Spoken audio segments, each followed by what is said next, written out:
Pra começar, deixa eu marcar o tempo aqui pra gente deixar um tempinho legal. Pra gente começar, eu queria que a gente trouxesse... Primeiro assim, vou fazer uma parte introdutiva aqui. Toda essa ideia surgiu depois do rolê que a gente teve lá no processo, o último processo que foi o de Laécio.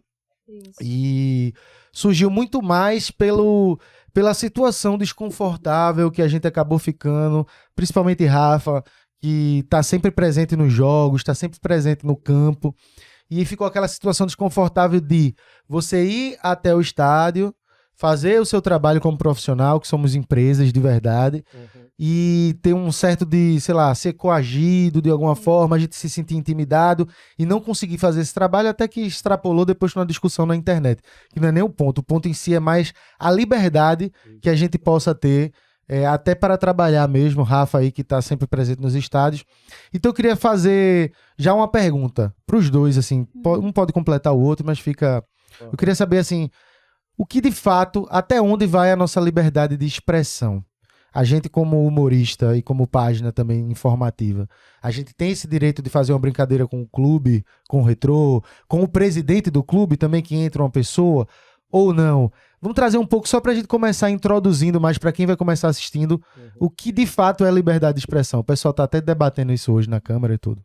Essa é a pergunta que ela é o pilar principal do nosso debate, da nossa conversa de hoje.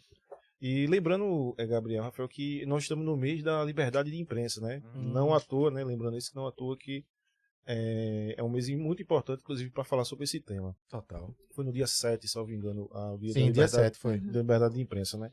Eu acho importante, doutor, a gente, antes de adentrar e responder a pergunta diretamente aqui do pessoal, a gente fixar, né, até para o pessoal de casa entender melhor, que existe na Constituição Federal, que é a nossa lei máxima aqui no Brasil, existem cláusulas pétreas, né, que são direitos fundamentais, né, que são inerentes a todas as pessoas, que fala acerca da liberdade de expressão, né, e também dá os seus limites, né? Existe aí uma subjetividade, que a gente também vai falar sobre isso, que é justamente a questão do limite, até onde vai, né? No decorrer aqui do nosso bate-papo, a gente vai trabalhar esse ponto. Eu achava interessante fazer pelo menos a leitura de um ou dois artigos, o artigo 5º, né?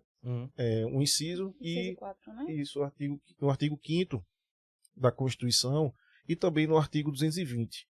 Eu até já tinha separado aqui uma parte que é para a gente entender do que é que a gente está falando, né? Porque às vezes a gente vai falar sobre liberdade de expressão e a gente dá uma noção, a gente centraliza as pessoas, né, que estão nos ouvindo. Por exemplo, dos princípios fundamentais, o artigo 5º, né, da Constituição, ele traz no inciso 4 aqui, ó, é livre a manifestação do pensamento, sendo vedado o anonimato. Certo. Então, aqui você tem um direito de livre manifestação do pensamento, sendo vedado o anonimato. Lá no artigo 220 da Constituição, vai trazer algumas exceções a essa regra, né? A liberdade de expressão. E aí eu vou fazer também aqui a leitura, porque a gente consegue já ir nessa linha de raciocínio, né? Esse, no caso, essa segunda que tu vai ler aí é os limites. Porque a gente sabe que existe a liberdade de expressão. E a própria Constituição, ela mesma, a partir do artigo 220, ela já dá alguns certos limites. Mas é uma regra que ela é subjetiva, ela não diz até que ponto vai esse limite, né? Ela diz que você não pode ofender a privacidade, a honra, a moral, mas qual é o limite disso? Não é? Existe essa subjetividade que causa um pouco de insegurança jurídica, que é justamente essa dúvida que permeia, né, a cabeça das pessoas e é objeto de muitas ações no judiciário. Muitas vezes as pessoas elas acham injusta a decisão sobre um comentário A ou B que um certo humorista fez lá no sul do país, ou no Nordeste, ou no Centro-Oeste, e o outro não. Às vezes a gente vê casos de pessoas que têm condenações por dano moral e são condenados também a retirar as postagens das redes sociais ou do veículo de comunicação que eles veicular aquele assunto na YouTube, qual seja, e outros não. Então permeia na cabeça das pessoas essa dúvida, qual é o limite? Então, para dimensionar isso, estabelecer uma linha de raciocínio para a gente poder... Eu acho importante a gente fixar esses pontos, né?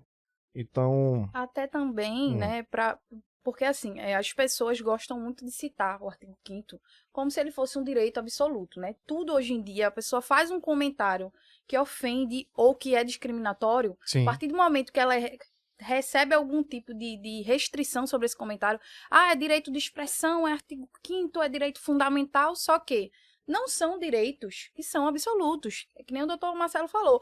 Você tem o direito, mas você também tem o dever. Você tem que falar sabendo que você tem um limite do que falar. Então a pessoa chega, faz um comentário esculhamba e usa isso como... Usa isso. Aí, não pode. é censura, né? Teve Entendi. muito isso agora nas redes sociais.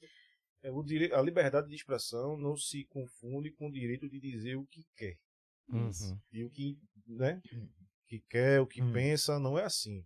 Tem muita gente que diz assim, eu sou o que é verdade que eu falo o que eu penso, né? Não tem a gente escuta isso bastante, né? Mas não é assim, principalmente quando se trata de veículo de comunicação e né? Então, assim, que tem uma propagação muito grande que realmente pode trazer prejuízos à pessoa, tanto na sua vida familiar, particular, quanto profissional.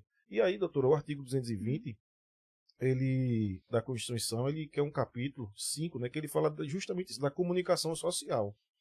E aí ele traz, eu vou fazer uma breve leitura aqui, diz assim, a manifestação do pensamento, lá no artigo 5º, a gente viu que é um direito, uma garantia fundamental, a lei de manifestação do pensamento. E aqui vem a exceção, né, a manifestação do pensamento, a criação, a expressão e a informação, sob qualquer forma, processo ou veículo, não sofrerão qualquer restrição, observado o disposto nesta Constituição. Então, ele diz que não sofrerá qualquer restrição, observado o disposto nesta Constituição. Mas a própria Constituição também diz, lá no artigo, e volta para o artigo 5º, porque a lei é assim, ela é remissiva, né, doutora? Ela fala, ela dá uma regra e ela sempre remete a um outro artigo que complementa. Ele fala, nenhuma lei conterá dispositivo que possa constituir embaraço à plena liberdade de informação jornalística em qualquer veículo de comunicação social, observado o disposto no artigo 5º, incisos 4, 5, 10, 13 e 14, que vai falar justamente o que a doutora falou aqui. A injúria, a difamação, né, o prejuízo à honra, a boa fama das pessoas. Então, tem os limites. Entendi. Aproveitando até esse gancho aí do 220 que o doutor citou, quando se fala em censura, né, principalmente voltado a veículos de comunicação, como é o caso de vocês, às vezes as pessoas não entendem o que seria essa censura, né? A censura ela pode ocorrer por parte do judiciário de duas maneiras, do judiciário e do Estado, né? De forma direta, né, quando o que acontecia na ditadura, não pode falar tal coisa, enfim, proibido. Esse todo mundo já conhece. E de forma indireta, que é quando ele, por exemplo, diz assim, você tem o Zorrinha.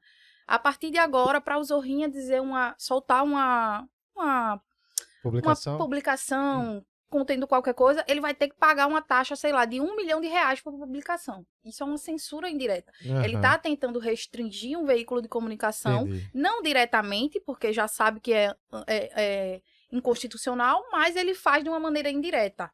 Isso acontece em alguns casos. É até importante para pegar esse nicho aí do 220.